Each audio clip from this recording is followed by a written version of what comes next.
खबरों में आगे बढ़ते हैं। सबसे बड़ी खबर यह है कि कांग्रेस ने जिलों के प्रभारी मंत्री बदल दिए हैं। कैबिनेट सचिवालय ने आदेश जारी किए हैं। बीडी कल्ला को गंगानगर का प्रभारी बनाया गया है। शांति धारीवाल के पास जयपुर का प्रभार यथावत रहेगा।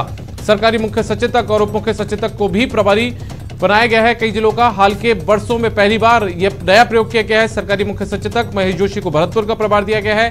वहीं उप मुख्य सचेतक महेंद्र चौधरी को सीएम के गृह जिले जोधपुर का प्रभार दिया गया है। जिलों के प्रभारी मंत्री बदले गए हैं। ममता भूपेश के पास अलवर का प्रभार यथावत है। अर्जुन बामणिया को चित्तौड़गढ़, प्रतापगढ़, भंवर सिंह भाटी को चूरू, सुखराम बिश्नोई को बाड़मेर जैसलमेर का प्रभारी बनाया गया है।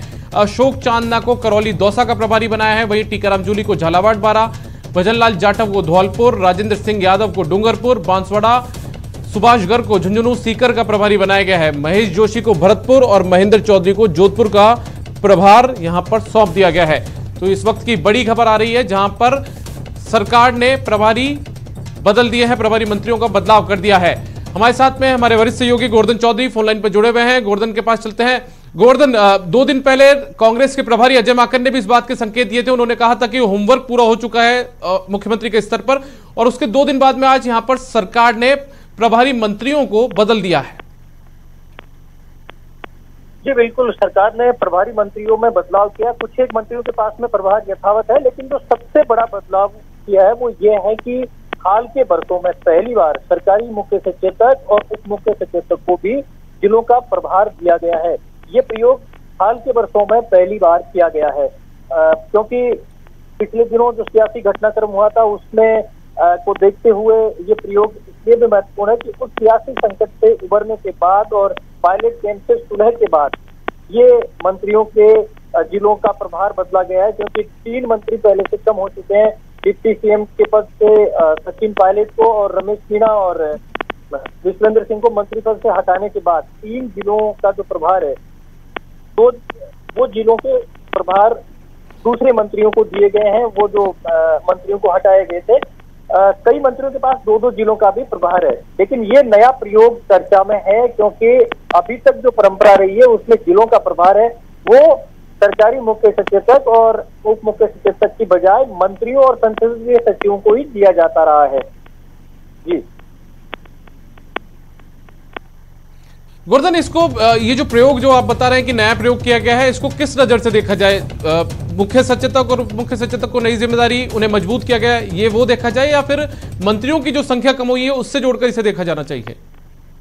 इस प्रयोग को दोनों ही तरीके से देखा जाना चाहिए, क्योंकि एक तो सचेतक और उप मुख्य सचेतक को जिलों का प्रभार देकर के उनको ये भी मैसेज दिया गया है कि उन पर विश्वास किया गया है, उनका एक तरह से कद बढ़ाया गया है, उनका जो दर्जा है वो मंत्री के बराबर दिया गया है। क्योंकि जिले का प्रभार का मतलब है कि वो जिले में जाकर के और जिस तरह मंत्री बैठकें करते हैं डेवलपमेंट से रिलेटेड और जिले के सारे कामकाज से रिलेटेड, उसी तरह वो हर महीने जाकर के जिले की समीक्षा करेंगे और मंत्री के बराबर का ही एक तरह से काम होता है प्रभारी मंत्री का।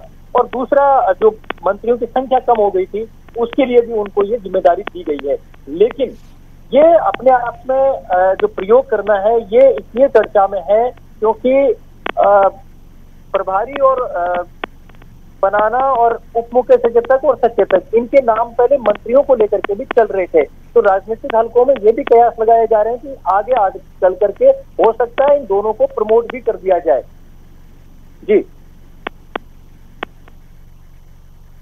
गोवर्धन, कई मंत्री हैं जैसे शांति धारीवाल, उनके पास जयपुर का प्रभार था, वो बदस्तूर वही रहेगा उनके पास, तो कई मंत्रियों को छेड़ा भी नहीं गया है, इसमें ये भी सामने आया है पूरा। बिल्कुल, देखिए शांति धारीवाल के पास प्रभार यथावत है, ममता भूपेश है उनके पास जो अलवर जिले का प्रभार यथावत है, लेकिन बाकी के ज्यादातर मंत्री हैं उनके प्रभार को बदल दिया गया है। दूसरा, मैं ये भी स्पष्ट कर दूं, ये कांग्रेस के प्रभारी नहीं है, सरकार के प्रभारी हैं।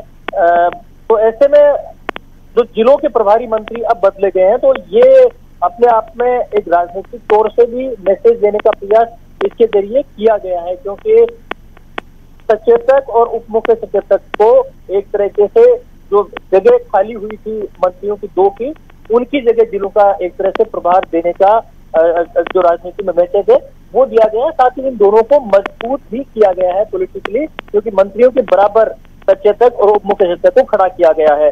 महेंद्र चौधरी को मुख्यमंत्री के गृह जिले का प्रभार दिया गया है। तो इससे भी एक राजनीतिक तौर से और उनकी कैबिनेट में मैसेज देने के हिसाब से काफी महत्वपूर्ण जिम्मेदारी समझी जा सकती है। जी गोवर्धन, एक खास बात और आपसे जानना चाहेंगे, राजस्थान कांग्रेस के मुखिया गोविंद डोटासरा को कौन से जिले की जिम्मेदारी दी गई है, क्योंकि वो भी अभी सरकार में मंत्री तो हैं ही? बिल्कुल, देखिए गोविंद सिंह डोटासरा को भी जिम्मेदारी दी गई है और इसके अलावा और जो मंत्री हैं उनकी जिम्मेदारियों में भी बदलाव यहाँ पर किया गया है। गोविंद सिंह डोटासरा का जो जिला है वो बीकानेर का उनको प्रभारी मंत्री बनाया गया है। बीडी कल्ला का जो जिला है उस जिले के प्रभारी अब गोविंद सिंह डोटासरा होंगे। पड़ोसी ही जिला उनका माना जाए, तो खुद का इनका गृह जिला है वो सीकर है और उसके बगल में चूरू और फिर पड़ोस का संभाग है, तो बीकानेर एक संभाग मुख्यालय वाला जिला है। उस हिसाब से गोविंद सिंह डोटासरा को ये जिम्मेदारी दी गई है। जी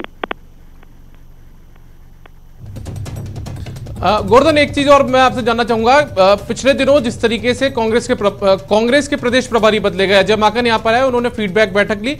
उनकी फीडबैक बैठक के बाद में उन्होंने ये तय किया कि अब जो प्रभारी मंत्री यानी सरकार के जो प्रभारी मंत्री हैं वो जिलों में जाएंगे, हर महीने उन्हें जिलों में जाकर वहां पर बैठक लेनी पड़ेगी, जो कांग्रेस पार्टी के कार्यकर्ता उनके साथ भी चर्चा करनी पड़ेगी। तो ये उससे भी जोड़कर देखा जा रहा है कि जो संगठन के स्तर पर जो निर्णय लिया गया है, प्रभारी ने निर्णय लिया है, उसको अमली जामा पहनाने के लिए सरकार भी अब एक तरीके से तेजी से काम करने में जुट गई है। बिल्कुल, देखिए प्रभारी का जो फीडबैक था और प्रभारी ने शुरुआत भी की, 2 संभागों में नेताओं का मन भी टटोला, उसका भी इसको असर के तौर पर देखा जा रहा है। साथ ही जो मंत्रियों का कामकाज था उसकी रिपोर्ट भी प्रभारी ने ली थी। तो ऐसा माना जाता है कि अजय माकन के नए प्रभारी बनने के बाद में और माकन के फीडबैक लेने के बाद में जो बदलाव की जरूरत एक महसूस की गई थी, संभवतः प्रभारी मंत्रियों के जिलों में बदलाव के पीछे वो भी एक बड़ा कारण यहाँ पर रहा है। दूसरे ये बदलाव के कारण कई राजनीतिक और स्थानीय स्तर की जो प्रशासनिक चीजें हैं उनको ध्यान में रख करके भी ये बदलाव शायद किया गया हो, क्योंकि कई जिलों में कई मंत्रियों ने पहले ये भी रिक्वेस्ट की, बताते हैं कि उनके जिलों को बदला जाए, तो उस लिहाज से भी कईयों के जिलों में बदलाव किया गया है। अब ये देखना होगा प्रभारी मंत्री बदलने के बाद ग्रास रूट स्तर पर योजनाओं की मॉनिटरिंग और जो संगठन का कामकाज है, क्योंकि प्रभारी मंत्रियों के पास में सरकारी योजनाओं की मॉनिटरिंग और सरकारी विभागों की मीटिंग लेने के साथ। गोवर्धन, आप बने रहिए हमारे साथ में परिवहन मंत्री प्रताप सिंह खचरियावास भी जुड़ गए हैं। प्रताप सिंह खचरियावास से बातचीत करते हैं। प्रताप सिंह जी, आपको भी नए जिले की जिम्मेदारी दे दी गई है, किस तरीके से आप देखते हैं? क्योंकि पिछले दिनों अजय माकन जब आए थे उन्होंने कहा था कि अब हर जिले के अंदर प्रभारी मंत्रियों को जाना पड़ेगा, हर महीने जाकर जो वो वहां पर काम करेंगे उसकी रिपोर्ट भी पेश करनी पड़ेगी संगठन के सामने। तो ऐसे में क्या उसी के चलते सरकार ने ये फैसला यहां पर किया है तुरंत? प्रभारी मंत्रियों के जिले बदलना समय समय पर ये काम मुख्यमंत्री के स्तर पे होता है। मुख्यमंत्री अशोक गहलोत जी ने सब मंत्रियों से पुरानी कैबिनेट मीटिंग में बात की थी और आप लगातार बहुत अच्छा काम कर रहे हैं, लेकिन जो जिले बदलना चाहते हैं उनके बारे में आप बता दीजिए या आप क्या चाहते हैं, तो सबसे राय करके और मुख्यमंत्री ये फैसला लेते हैं। और ये फैसला स्टेट के हित में भी है। एक मंत्री जब किसी एक जगह काम करता है उसके बाद वो दूसरी जगह काम करता है, और वो तो यहाँ तक कहते हैं कि पूरे राजस्थान में दौरे करना, कोरोना के कारण ऐसी स्थिति क्रिएट हो गई कि इस वक्त हम लोगों की लापरवाही से मैं खुद कोरोना पॉजिटिव आ गया, बीजेपी कांग्रेस के बहुत लोग आ गए, कार्यकर्ता आ गए और मीटिंगों के कारण आ गए। तो इस वक्त बड़ी चुनौती है सबके सामने। तो ऐसे में यदि जिलों में जाना होगा जाएंगे, लेकिन अब तैयारी इस बात की है कि फर्स्ट तो कोरोना से लोगों का बचाव करें।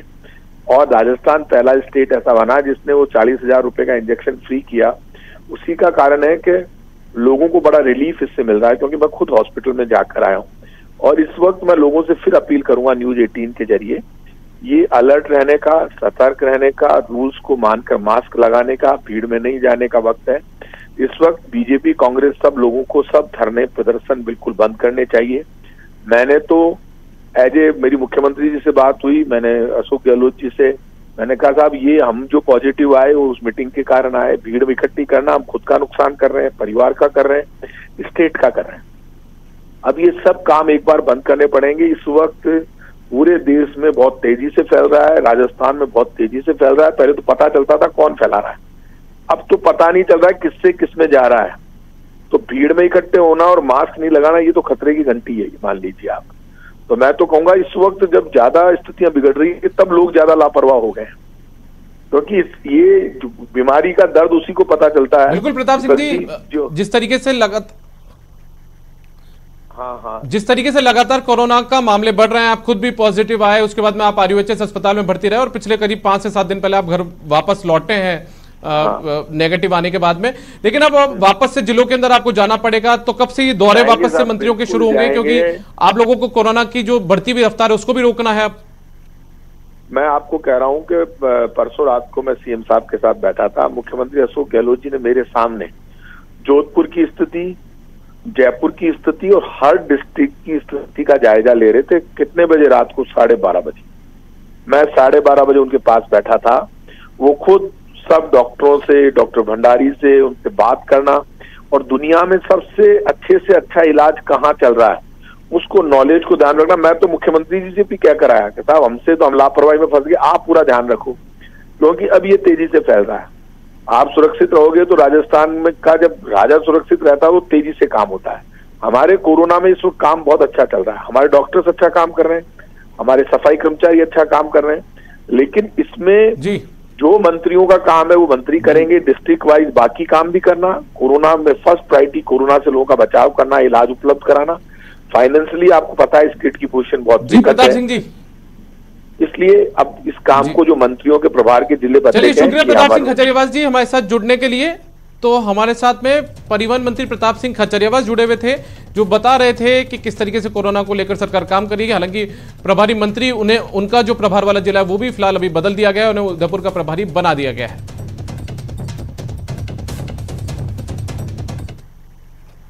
और बुलेटिन में फिलहाल वक्त एक ब्रेक का है। ब्रेक के बाद स्वागत है आपका न्यूज 18 राजस्थान में। खबरों में आगे बढ़ते हैं। रघुवंश बाबू नहीं रहे। वरिष्ठ नेता रघुवंश प्रसाद सिंह का निधन हो गया है। दिल्ली के एम्स में उन्होंने अंतिम सांस ली है। वैशाली के पानापुर में उनका अब अंतिम संस्कार किया जाएगा। आज रात पार्थिव शरीर पटना पहुंचेगा। PM मोदी ने उनके निधन पर शोक जताया है। वहीं CM नीतीश कुमार ने भी उनके निधन पर शोक जताया है। तो दिल्ली के एम्स में उन्होंने अंतिम सांस ली है। रघुवंश प्रसाद सिंह की गिनती बिहार के कद्दावर नेताओं में की जाती थी, उसके बाद वो केंद्र तक का सफर उन्होंने तय किया। केंद्र की राजनीति में एक बड़ा मुकाम उन्होंने हासिल किया। वैशाली के पानापुर में अब उनका अंतिम संस्कार किया जाएगा। आज रात उनका पार्थिव शरीर पटना पहुंचेगा। प्रधानमंत्री नरेंद्र मोदी ने रघुवंश प्रसाद सिंह के निधन पर शोक व्यक्त किया है। वहीं बिहार के मुख्यमंत्री नीतीश कुमार ने भी दुख जताया है। बड़े नेताओं और दिग्गज नेताओं में से एक RJD के नेता रघुवंश प्रसाद सिंह का आज फिलहाल निधन हो गया है। लंबे समय से रघुवंश प्रसाद सिंह एम्स में यहां पर एडमिट थे, वहां पर उनका यहाँ इलाज चल रहा था। शुक्रवार की देर रात को उनकी तबीयत ज्यादा बिगड़ी, सांस लेने में उन्हें काफी दिक्कतों का सामना करना पड़ रहा था, जिसके बाद उन्हें प्राइवेट वार्ड में शिफ्ट किया गया और वेंटिलेटर पे रखा गया। आज फिलहाल जो RJD के नेता हैं रघुवंश प्रसाद सिंह, उनका फिलहाल निधन हो गया है। बिहार चुनाव के पहले ये खबर बेहद चौंकाने वाली है, क्योंकि बिहार की राजनीति में एक बड़ी क्षति है। हालांकि रघुवंश प्रसाद सिंह काफी सादे और सीधे इंसान माने जाते थे, इतने बड़े केंद्रीय मंत्री भी रह चुके हैं और RJD के बड़े दिग्गज नेताओं में से एक थे रघुवंश प्रसाद सिंह। और जिस तरह RJD से उनका लंबा नाता रहा, और पूर्व केंद्रीय मंत्री और बिहार के दिग्गज नेता रहे डॉक्टर रघुवंश प्रसाद सिंह का आज निधन हो गया। लालू के करीबी रहे रघुवंश बाबू ने दिल्ली के एम्स में अंतिम सांसें ली। बिहार की राजनीति में रघुवंश बाबू के नाम से जाने पहचाने जाने वाले एक पूर्व केंद्रीय मंत्री को कुछ दिन पहले ही दिल्ली एम्स में भर्ती कराया गया था।